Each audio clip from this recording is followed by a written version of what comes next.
Dear friends, glad to see you all on Feygin Live. It is Sunday, 21st of August,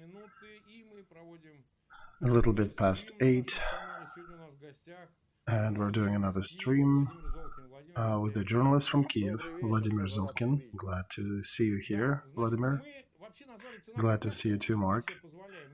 So, we call this stream the price of a contract. We afford ourselves a little bit of a leeway and some creativity in the titles.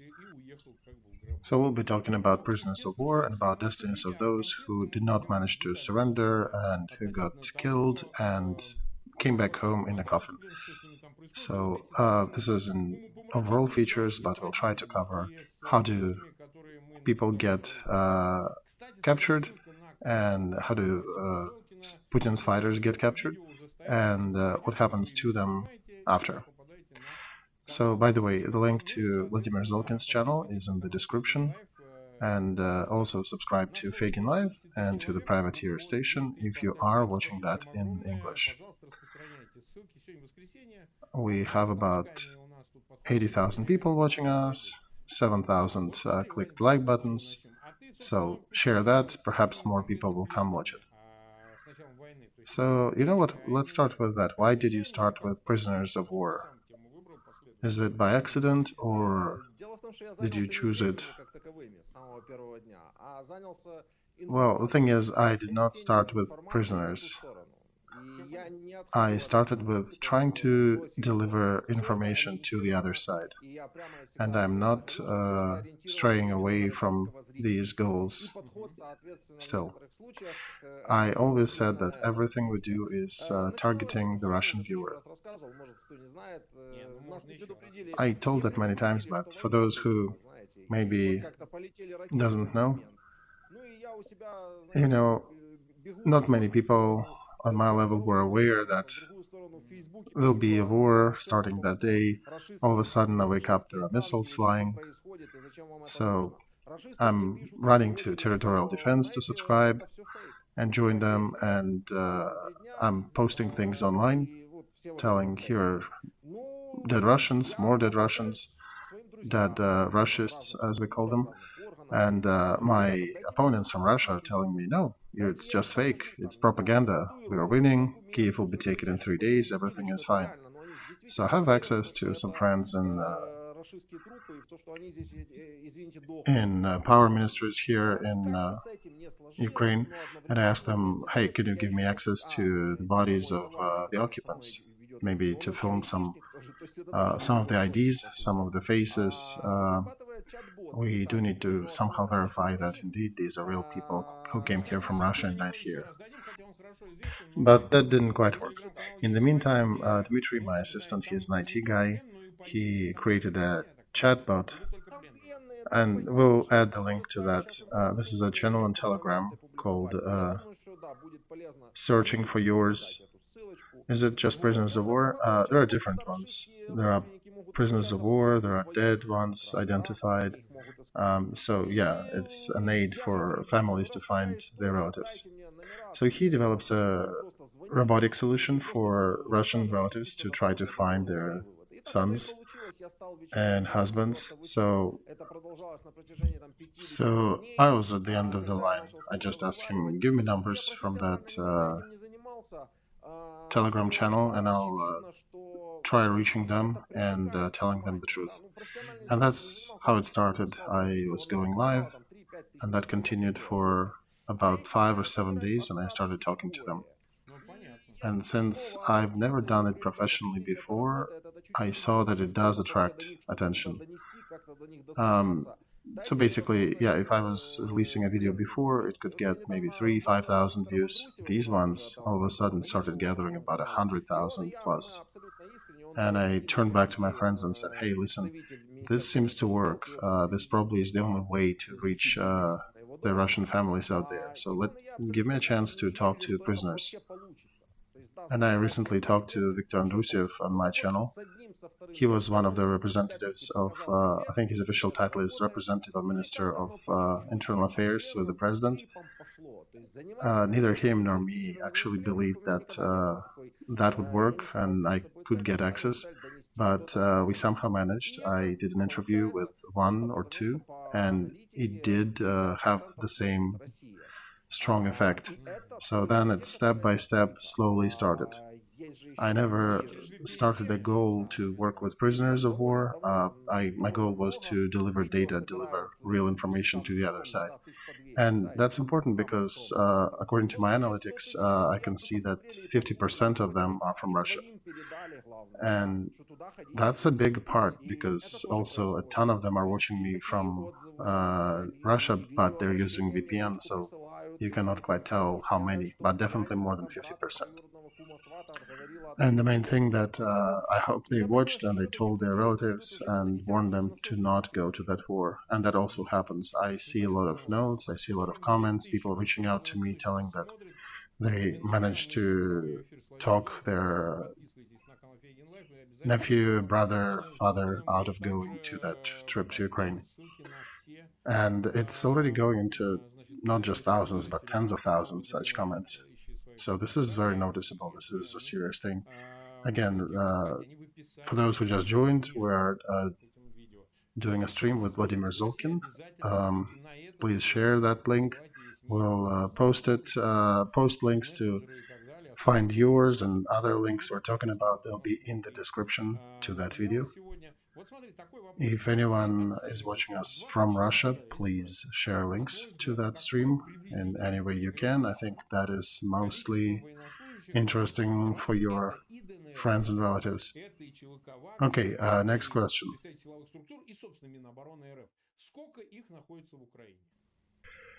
So, how do you gauge back from February 24, including everybody, Donetsk, Lugansk republics, Wagner, Russian cadre, how many of them are in Ukraine? That's an unexpected question for me, but what do you think? Over 2,000, 5,000, 10,000? If you take temporarily occupied territories, I actually have a friend, one of the first subscribers to my channel. I do call him a friend now because we've communicated through social media for a while. He lived in one of those occupied territories in Lugansk region, which now Russian troops and Russian supporters invading. So him and his friends were coming out with meetings and demonstrations, protesting the occupation. It finally escalated to the Russian troops opening fire on them. So he realized that's very unsafe to stay. He packaged his everything in the car, got his wife, kid, and left. So that little village is completely occupied by Russian troops. Let's say about 200 troops occupying the small village, probably together with some conscripts from those republics. So I'm thinking about 20,000 maybe permanently in different settlements, villages based on these numbers. Oh, no, Vladimir, I meant how many are in prison? Not in general, but in prison. Oh, sorry, I misunderstood the question. I just had a 3-hour stream, so a little tired. Yeah, I wanted to ask, Russian side is saying that they have maybe 10% captured, 1,000 people dead. So we want to verify what does Ukraine think about that. We have over 1,000. I do have a pretty exact number, but let's say I have over 1,000 captured prisoners of war. So let's watch the first clip, and the sound may be so-so, so please be attentive, and we'll describe what is there. So this one is 3 minutes long. This is what they do with our prisoners instead of just changing them, exchanging them for you. I'm in charge of preparation for the court proceedings for the defenders of Mariupol in one of the halls, stages of Mariupol Drama Theater. There is a preparation for such court. Please verify we see some cages being built. Yes, as we said from the beginning, such tribunal is inevitable. You understand, I cannot listen more to that idiocy. So instead of just exchanging our troops for you, they are preparing a picture for Russian television. We understand they should themselves be court-martialed, including Pushilin. See, they don't quite need you. They only need a good picture for Russia. Because they're telling there that they got 20,000, 100,000 of Ukraine prisoners. For all I care, they could claim they captured 1,000,000 and get out of here. Frankly, count whatever you like, just here we have you guys, and if we could exchange you for our troops, I'd be happy. And some propagandists in Russia have a thesis saying, well, Ukrainians are being exchanged for Ukrainians. Why do we even do that? So how do you think, why do we have to change Ukrainians for Ukrainians? Because you for us are also Ukrainians. Can you answer that question? Because that phrase, exchanging Ukrainians for Ukrainians, is not complete. The full phrase would say, Ukrainians who fought for Ukraine are being exchanged for Ukrainians who went to fight for Russia. Is that a better description? Yeah, it is a more honest description. So I have a question then. Why does Russia care for you and works on exchanging troops like you? See, I cannot reconvince you, I cannot change your views on life. I wasn't there where you were fighting, but at least we can show the picture of events that you have not seen. We've shown you the set of clips about the recent history. Did you learn something new? Yeah, we did. A lot of things. So you've seen these things from very one-sidedly. Here we showed you both. We showed you what you've seen and we showed you what you have not seen. Is that true? Yes. All right, so we watched that rather big clip for 3 minutes. Tell us more about this one. Does it mean that people who are being captured, whom we got here, they do not quite understand what is exactly happening, or why they're not being exchanged, or what's happening with Ukraine defenders who are being ready to be put in cages for a demo court? So, yeah, these are representatives from the occupied territories, those fake republics in the east. Problem is that in Russia, they do have a lot of fakes, and they claim that they have 10,000, 15,000 of different prisoners from Ukraine in Russia, and they're telling me, watch that. And I was wondering, I'm always asking, hey, show me which clips are you watching. The clips about the soldiers you captured at Azov Steel? Anything else? And that's what I was referring to. And I said, hey, consider that, imagine you have 1,000,000 of us, of ours. I don't care, but let's exchange the ones we actually do have, because we do show those people whom we have. We record videos and we try to show their faces. All those people that I show, these are people ready to be exchanged, regardless of their criminal status, if there was sentencing yet or not. And they're ready to be exchanged. So if Ukraine is standing open to that exchange, Russia is still not reaching out to us. But one of my tasks as I see it is that all these people are ready to be exchanged. It's just Russia does not want to release or exchange. It is easier for them to show some spectacles and put some soldiers in cages, some of the Ukrainian troops they captured, and continue with the show with the fakery. So these are people from these fake republics, and we're talking to them after I showed them about an hour-long set of clips about what was going on in their regions during the last 8 years. Because as I found out, it is useless to talk to them before you show them what actually happened, what was happening. They don't know anything.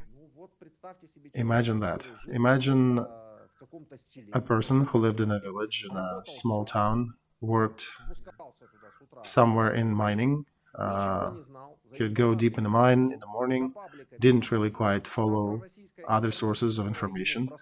All the pro-Russian information that he got along the way, perhaps he got during the evening news, having a beer and turning on the Russian channel, and he was quite sure that Russians are defending and Ukrainians are coming to take their towns, and all the Ukrainians are Nazis, and he was thinking that he's fighting to defend his house against evil Ukrainians who want to come and destroy them. That is what they're thinking. And when I asked them a question, so why did Russia came there in 2014? Which Russia? I have not seen Russia in our territories. And then I show them these bunch of clips, not just about them and their territories, but also about Odessa on the 2nd of May. Because all of them are sure that in Odessa, back then, some Nazis burned innocent people. They think that's what happened. And I showed them the actual videos from that incident back a few years ago. Who is that person on that video with the Russian flag and with a weapon who is shooting at Ukrainian protesters? All these videos are available. They're available online. So they're not watching them. Sorry for me interrupting you. We're trying to understand why people who potentially can get access to that data, they're not trying to. And in Russia, it's the same issue. Why don't they go online? Why don't they find and discuss it? Do they explain it somehow? I think because Russia, out of all their tasks they had, Russia managed brilliantly just one of them, propaganda. They did not hold back on that. They were putting a lot of money into this. They were pouring a ton of money, not into just official media, but also in different bloggers, into different public networks, and different forums that were hitting and reaching different audiences. And eventually they managed to package it into that preserve with a vacuum where all these people were from these so-called republics and people in Russia. And this is our task, for us to deliver that data, to deliver the information that was either hidden, concealed from them, or that was shown to them in clips and pieces. For example, Odessa, that famous speech by Poroshenko, where he said that your kids will be sitting in basements and ours will be going to school. And they all saw that little clip with the background of some guy throwing his hand in Nazi salute. I wouldn't even notice. I would think probably somebody's recording a movie clip or whatever. So these clips were shown them, and they're told that it's their kids who will be sitting in basements, and the Ukrainians hate you. And I actually take the full speech, 5-minute speech back from those times. He's not a good speaker, and it's a different speech. But basically what he's saying is that on the territories freed from the occupation, people are living okay. They're living fine, they're getting pension. And it's those people who are still in the occupied territories, they live in the basements. And I know that. Yeah, I know that you know. But basically, I figured a way to build an hour-long clip of all these historic events to break their templates that they've been propagandized over. Only after that you can talk to them, after they see that data. Before that, I tried to impress on them during the conversation. And, after a lot of trial and error, I figured, okay, that's the best way to do that. I gather them in groups, I show them the historic review of things happening. And many of them, the usual response is, yeah, it's the first time we see that. We did not know this is what was going on.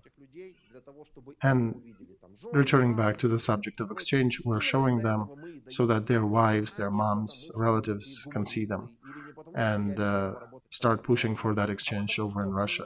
Not because we are so humanistic. No, we do want them to deliver the message to their relatives that they need to go to Russian military, to whatever other channels they have, and they start pushing the buttons and their systems to go and exchange whoever they have captured for their troops. And by the way, those tens of thousands they talk about captured Ukrainian military, they're not military, most of them. The majority are people who were taken out, evacuated by force from Mariupol and towns like that, and put in camps, and we called basically prisoners of war.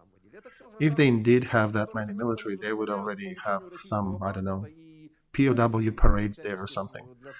These are people, they're just being used for propaganda, for numbers, but it doesn't quite work for them well. All right, we have over 72,000 watching us live, 24,000 clicked the like button. It is important, please share links to that stream, because otherwise it is not being promoted by YouTube's and Google. So the videos that one can see online, recently surfaced one with the castration of a military serviceman by a Russian trooper. I found some fucktards. One guy reached out to me recently. He was saying that no, this is another way. This is Russian military who's being castrated because that person with a knife is wearing some sort of NATO camo. I was telling him, dude, look at his face. He's not a Ukrainian fighter. So propaganda is so strong there that they actually reverse the clips completely and say these are the clips of torture of Russian troops. Effing amazing. So when they see all these videos, do they understand? Does the light turn on?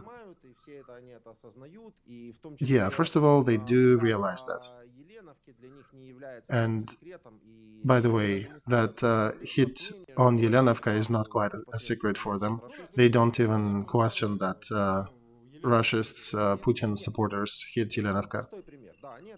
Yeah, they understand that those prisoners were killed by Russian side. One should understand that penitentiary system in banana republics and in normal countries, it's kind of the same. You cannot reinvent the bicycle. It's basically encapsulated territory guarded by people with some prisoners inside. So they've been to the places like that, they are in places like that, and they understand that when their crazy representative, that Daria Morozova from Yelenovka, who was being interviewed right after the explosion in Yelenovka, did anybody suffer from the personnel? And she says no, none of the prisoners, none of the guards suffered. And they're not even afraid to say that. Any military understands this is impossible. I'm asking them question. Imagine, right now, for example, there is 100 or 150 of you here. Imagine a situation where all of you died, or half wounded, half dead, and none of the guards suffered any injuries. How can that be? And then you don't need to say anything, because any person who's been to this insides of penitentiaries, they understand that this is impossible. This is possible only in one case, when guards know when this is going to happen, or rather just doing it from the inside. All right, let's watch another reel. Actually, two together. They're about the same guy who was in prison, and I think he's already not in prison anymore. He was exchanged. He was also from Donbass region, right? Fighting on the Russian side.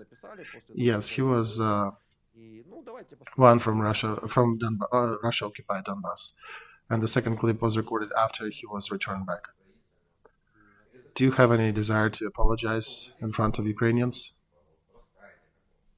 Do you feel any guilt? Well, when I was sitting there, I wasn't apologizing. I was thinking from myself, This is not right. When I was sitting in prison here, I was thinking this is not right about us and about you. And actually, when I was little, when Ukraine was in power in our region, I remember it was a good time. There was not much hype, not much of that activity. And then at 2017 it started.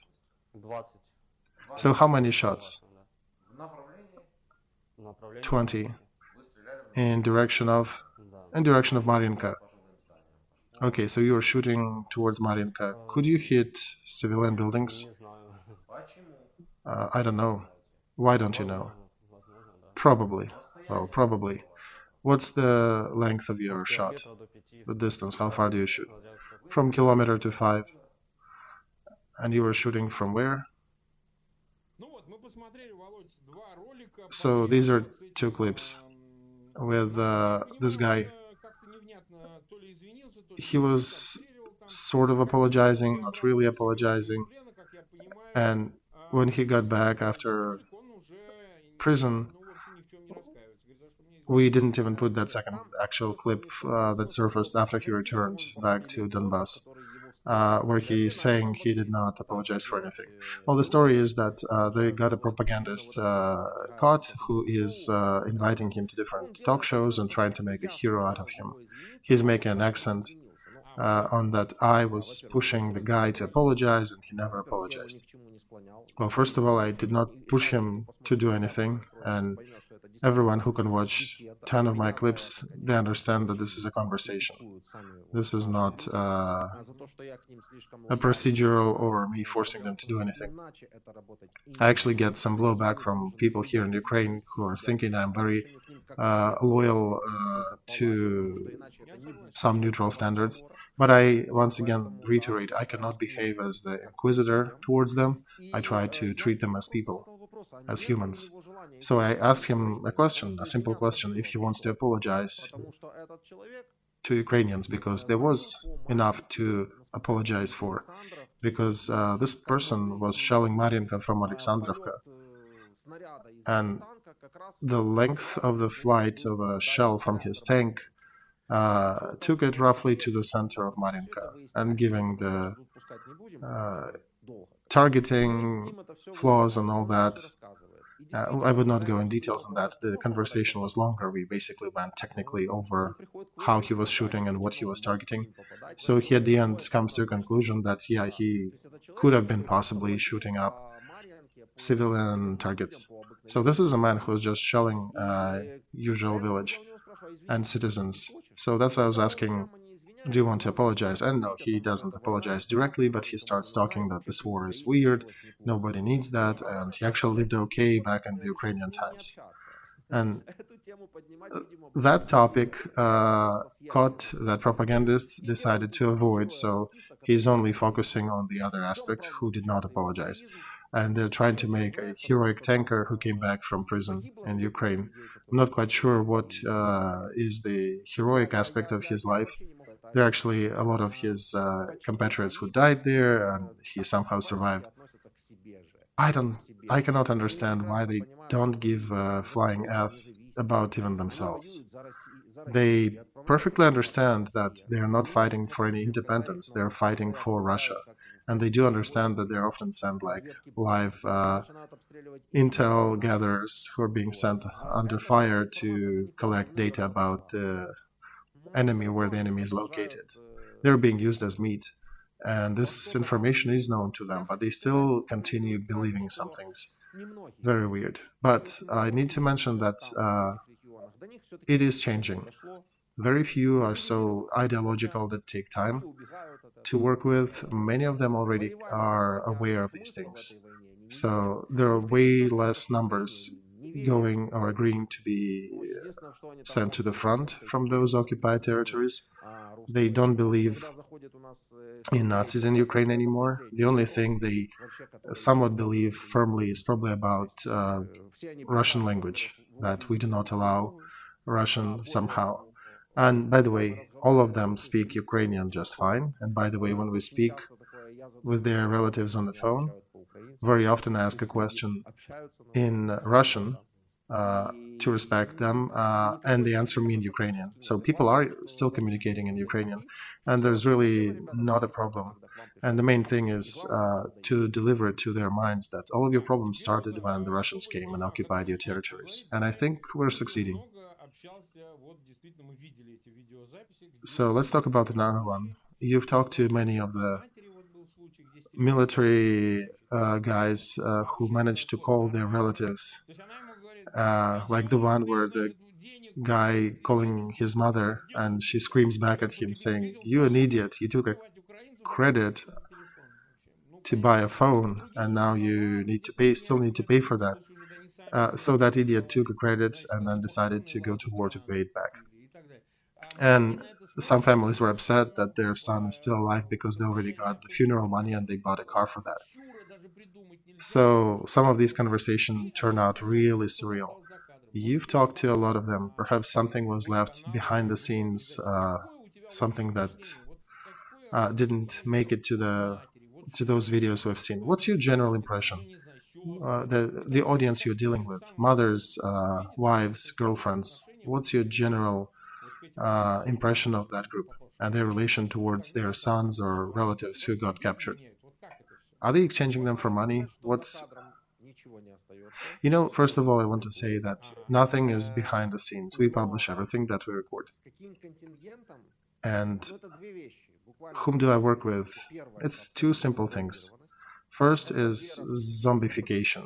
They believe in everything they see on TV. It's basically TV on their head instead of thinking. And on the other hand, they are poor. They're destitute. There are people who are eager to go kill others for money. So what's the hook in Russia? Very few know that. But when they go to serve, they get a certain account, or they get money deposited to, or sometimes they buy an apartment. It's a mortgage. And as they serve, the government is paying them. Yeah, this is the contractors, right? Yeah, the contractors. The core of the current army there in Ukraine is contractors. So the government is paying their mortgage. Imagine that. He served for 5 years. Government paid a certain amount of money for that mortgage. And then he decides he doesn't want to stay for 20 more years, doesn't want to serve the whole 25. And he decides to go back, to retire. But in this case, he needs to pay back everything the government paid for this apartment, and also all the money that the government had not paid for that yet.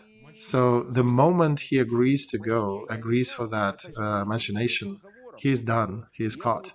I did not know that, I wasn't aware of that. I could not understand what motivates them, but that's part of what works.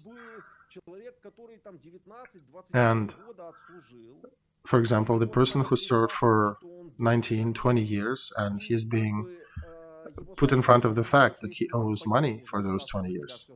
And on the other hand, if you die there, the government will finish and will close your mortgage. Everything will be paid out. So that's his choice and he's going. And I'm sitting there and talking to a person like that, a father of 2, 3 children, who's got an adequate wife. This happened. And who went because he was on that hook. So he's basically being forced economically. Because if you don't go, these are the consequences. And if we fire you from the army, you will be paying us back. Yep, that's how they're being forced. This is not even covered rhetoric in Russia. It is blackmail, either by money or by prison, by giving them years in prison for refusal to go to war, penalties, and this is also being spiced up with lies that, of course, you'll not be fighting, you'll not be on any active front. What have you seen yourself? You got an issue with your eyesight, you cannot be a sniper. And that's a real story. I had a man who needs to look like that on the phone, bring it up close, and for some reason he actually was a sniper. And there are many like that. And those guys from Wagner detachments, that's a whole other story.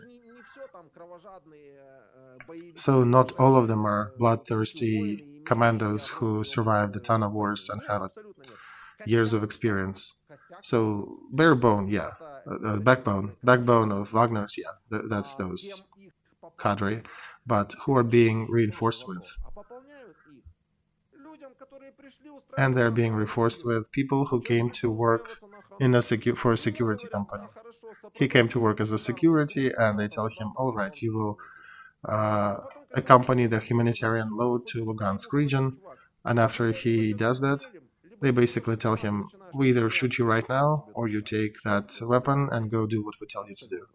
And that's another real story. The person did not want to fight, did not intend to be on the front, and that's how he ends up being one of these Wagner fighters. You almost want to cry when you see some of these fighters. There is another option. Some people actually join another kind of job, like a rescue or a diver or oil rig handyman or a technician. And I understand that he knows that's true, because he does know how many dives he needs to make to get a certain amount of money. So he was always working in these different jobs. And when did you realize that when you're not being a diver? When I saw the road sign Lugansk and then the crossed road sign Lugansk, and what happened after? And after that, they told me, here is a house where you'll be beaten up if you refuse. And I've heard about this house on the way, or you'll go fighting. So these people, they're not actual effective battle fighters, but they're often being used as meat grinder, as meat in the meat grinder. The good part is they try to surrender. The moment they have an opportunity and they're under threat, they don't even start fighting back, they just surrender. But to capture a real Wagner contractor, that's a more difficult task, because those really don't have much to lose. They don't value their life, and they'll be fighting likely to the end. And they're dying. They're the ones, there's attrition. So those people fighting are the ones actually dying.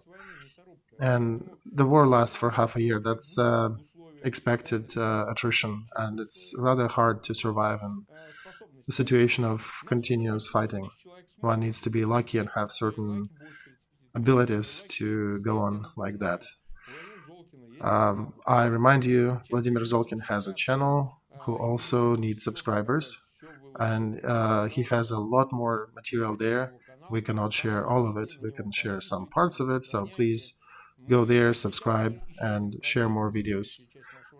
We'll watch another clip. I think it's another good one for our conversation to demo the social level of people whom we're working with. That's a small one from TikTok. Who captured you? I don't know. I know only his call sign.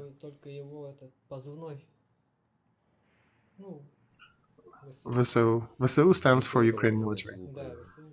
Do you have a shower, a toilet back at home? No, we don't have a shower. We have an outhouse, and we have saunas. So you have a real toilet with a water closet? No, we don't have that. Oh, you mean the outhouse. So you have an outhouse with a wooden thing and a hole in the floor? Yeah.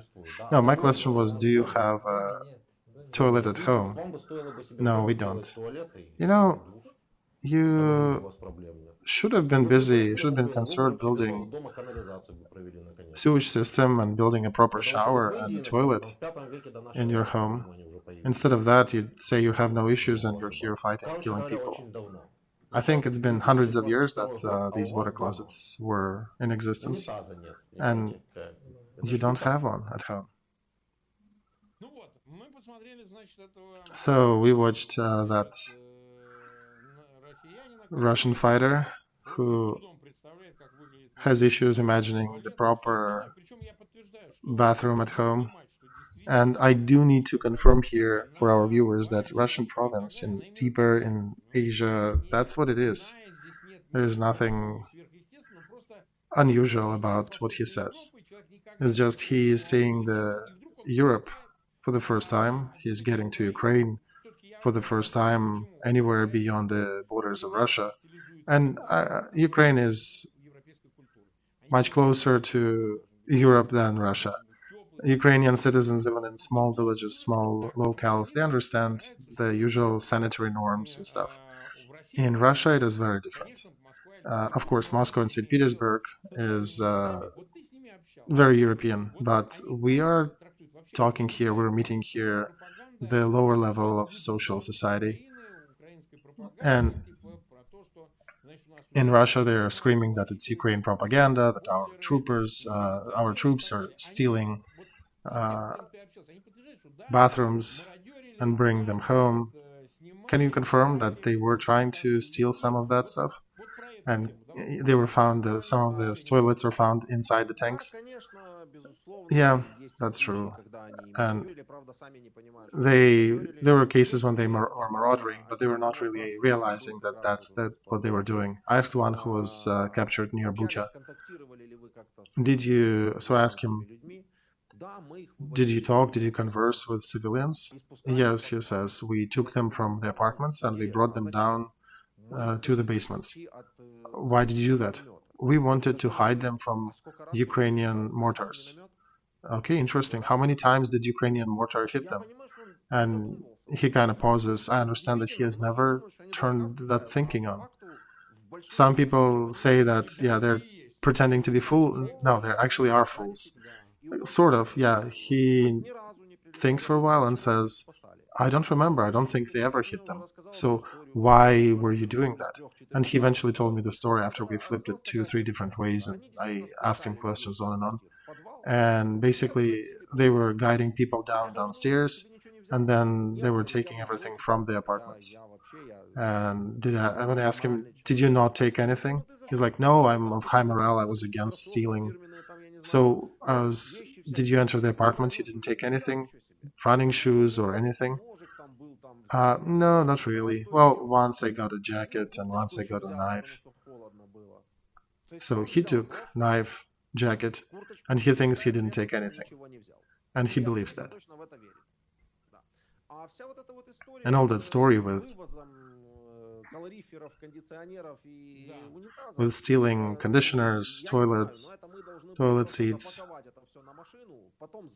You know, I've seen a lot of that. There was a good picture online, there were a ton of them, where there were a few trucks burnt to the core with a lot of that equipment in the truck bed. It's hard to imagine how in Russia, the country that lives on the gas pipe, they can have a whole streets without gas. Oh, there are whole villages and small towns without gas. It's hard to imagine, but it exists. The country that sells natural gas to the whole world has a ton of settlements which are not connected to gas. And there are a ton of situations like that. The main problem is, let's go back to the core. They're destitute. There are people who have no other source of income and have no other perspective for any source of income. And even if they're not on the hook of a mortgage or that savings account, they don't know what else to do unless they go to the army or to some military or something related job. Because in Russia, male has about 3 ways. One is business or studying and some good income. But you understand, those are minority. And the other major part is policing and military. You're talking about Petersburg and Moscow. Yeah, I talk to people from Petersburg and Moscow. Of course, in terms of sanitary, it's closer to us, yes. At least they have toilets in their bathrooms. and people are not taking dumps in the street en masse. But the life of an average Muscovite, at least as the prisoners described me, it's together with brother, who is also married. They take mortgage on a 2-bedroom apartment, and all they have money for, with 2 people working, is to somehow pay mortgage and survive. I cannot see that as a high level of income or high anything good in life, really, when people cannot afford anything but eat somehow and pay mortgage. All 3 of them are working. So, okay, I want to understand if they're idiots or not. On the military equipment, that it's military equipment, you should not be loading hordes of appliances. How would they imagine all the logistics of that? Putting a toilet or a washer and dryer? Do they really think that, okay, we'll get there, steal that, and send it by mail? Okay, jacket, I understand, yeah. What about the home appliances? Here I would defer not even to my interview, but to some new video stuff on Russian media. I don't know if they're who made it. There was a movie, I Killed.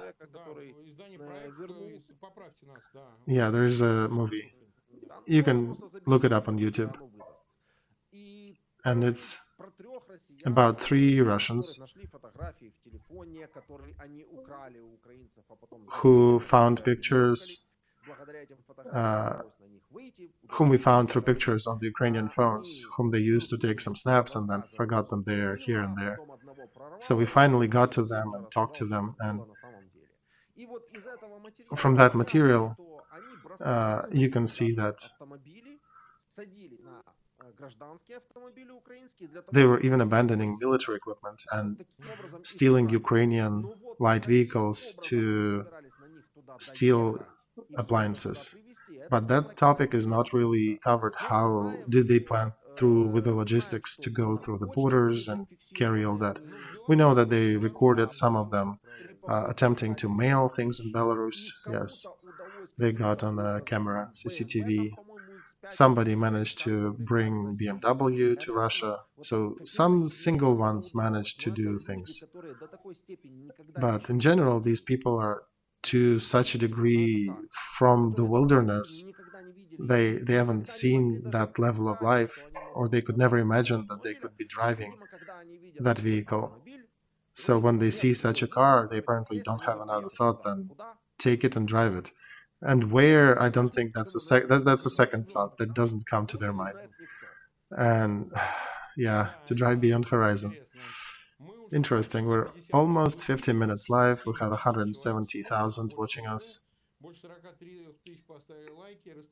About 43,000 likes. Please share that stream. I think it's worth it. Let's, at the end of it, go back to the beginning of war. So, does a prisoner who you see now differ from the one whom you got, let's say, 2-3 months ago? Were the level of self-confidence, those who actually fought 4 months, I don't know, 3 months, not the ones who just got here and got captured, but the ones who actually fought? I was waiting for that one. Of course, talking to the first group who were sent to military training. And I hope you understand, I'm turning to you and to the viewers, that Russians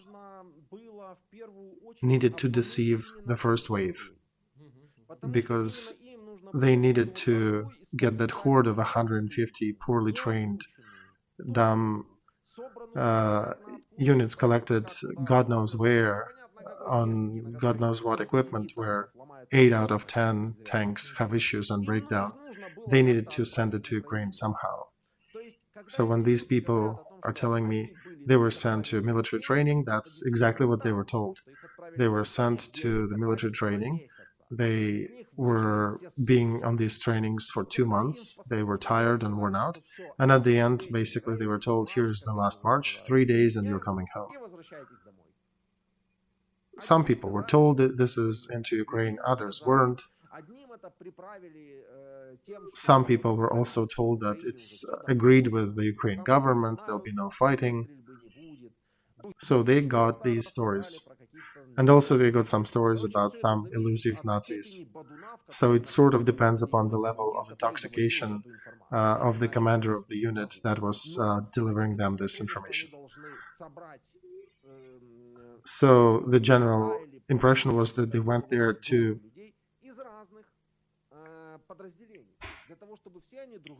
gather these units, and they rotated them in a way to mix them so that people did not know each other.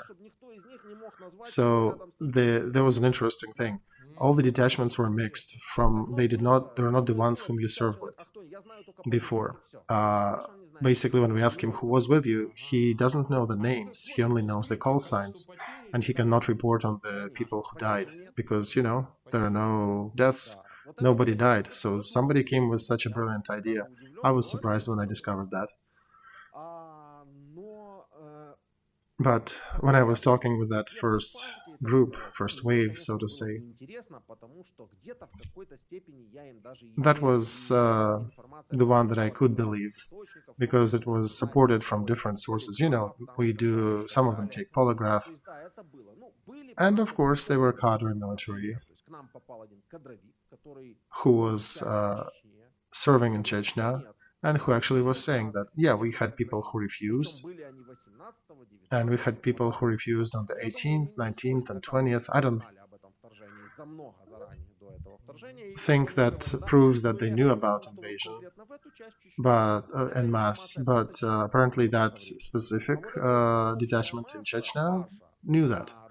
But the general group on that rusty iron, they were just deceived for the most part. Because if they knew, many of them would probably turn away and turn back. And they could not afford that to happen. So now we're going to the ones who are on the front now. I thought I'll be talking to the ones who actually know where they're going, and it'll be a somewhat interesting conversation, because if they knew where they're going, they would have they would be in a need to motivate their behavior and their decisions. So the situation is similar. Yes, they know where they were going, they were somewhat zombified, and even if they were not believing everything they were told, they're just saying money. Money, money, money. I do not have another option. I am a military person, I have an order, and if I refuse to do that, I would either go to jail, or I would be losing my money, my mortgage, and I'd have to be paying it back to the government till the end of my life. So, an aggregation of these factors. That's what the new wave brings with them. The only difference is that the first ones are saying we're going for training, and these ones are explaining it with these factors. And I'm asking them another question. Would you go to Ukraine again? No, never. But you're a military, you have an order and I have a mortgage. No, I would not go here again. But these people have seen death. They've seen mass casualties. And these people now stop caring about the order, about mortgage, about money.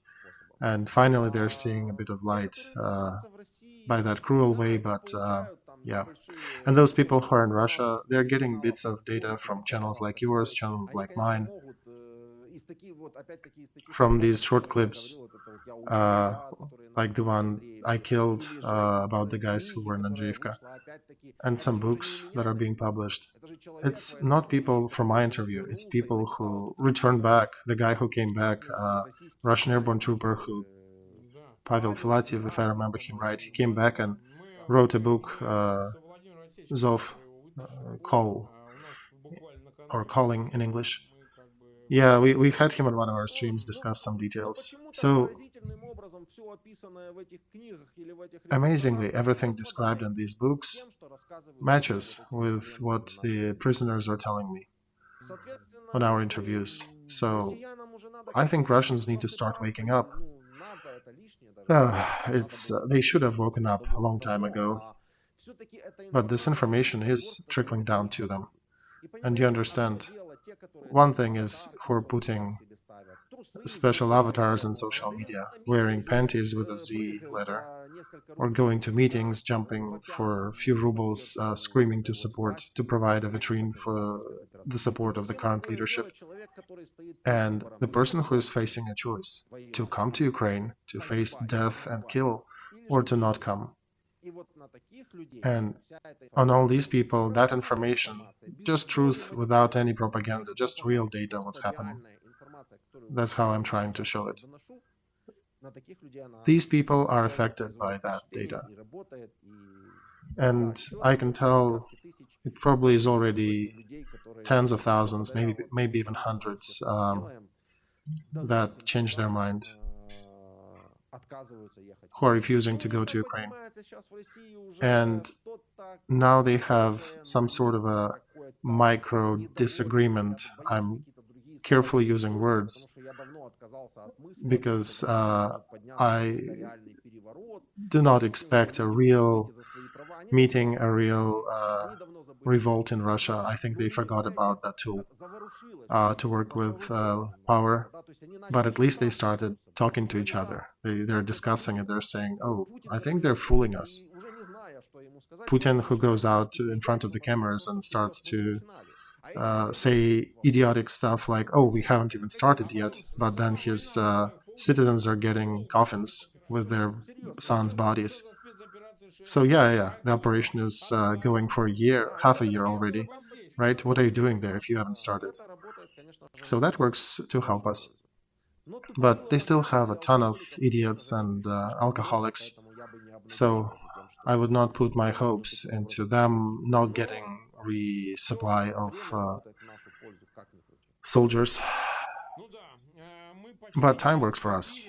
All right, we're almost an hour live, minus 3 minutes, 116,000 watching us. We cannot discuss all the topics in an hour. We usually try to not go beyond an hour much. But we'll get back to that.